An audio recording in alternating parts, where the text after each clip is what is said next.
PSSI mulai buka suara soal pelatih baru Timnas Indonesia. Tapi tunggu dulu, bukan cuma soal siapa yang dipilih.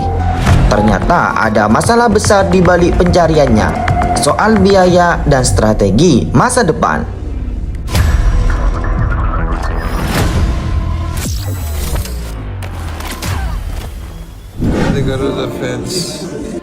Kursi pelatih Timnas Indonesia kini benar-benar jadi topik panas. Sejak berakhirnya kerjasama dengan Patrick Kluivert, PSSI tampak tak mau gegabah dalam menentukan sosok baru. Federasi menegaskan proses ini harus dijalankan secara matang dan penuh perhitungan. Pasalnya, pelatih berikutnya bukan cuma dituntut bawa hasil cepat, tapi juga harus mampu membangun fondasi sepak bola Indonesia dalam jangka panjang.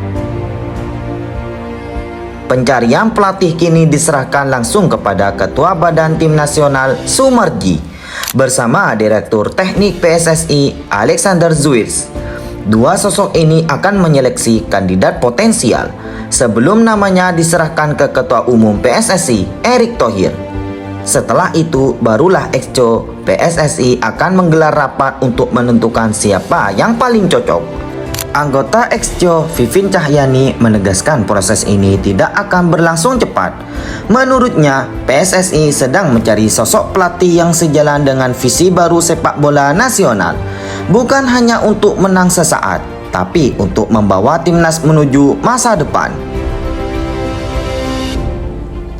Vivin juga menjelaskan bahwa PSSI sudah menyiapkan dua target besar, jangka pendek dan jangka panjang.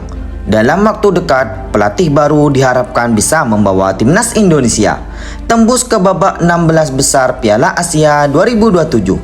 Sementara target jangka panjangnya jauh lebih ambisius. Indonesia bersaing di kualifikasi Piala Dunia 2030 dan paling realistis lolos ke Piala Dunia 2034. Menariknya, PSSI tidak membebankan target besar di Piala AFF 2026. Turnamen itu justru akan dijadikan ajang awal uji coba sistem dan filosofi pelatih baru. Meski banyak nama kandidat beredar dari pelatih Asia sampai Eropa, PSSI ternyata belum bicara soal nama, tapi soal biaya dan kompatibilitas.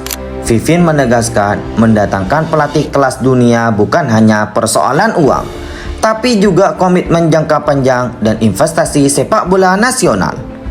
Prestasi adalah investasi, tegasnya. Ini bukan cuma masalah biaya, tapi juga waktu dan strategi yang pas. Artinya, PSSI ingin pelatih yang bukan sekedar terkenal, tapi juga punya visi membangun timnas secara sistematik dari senior hingga usia muda.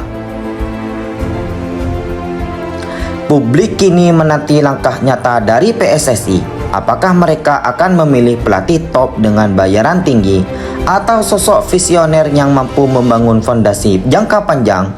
Yang jelas, Erick Thohir dan jajaran Exco PSSI sedang berada di titik krusial. Satu keputusan bisa menentukan arah timnas Indonesia menuju kejayaan atau mengulang kesalahan yang sama. Dan semua mata kini tertuju ke satu tempat, gedung PSSI di Jakarta.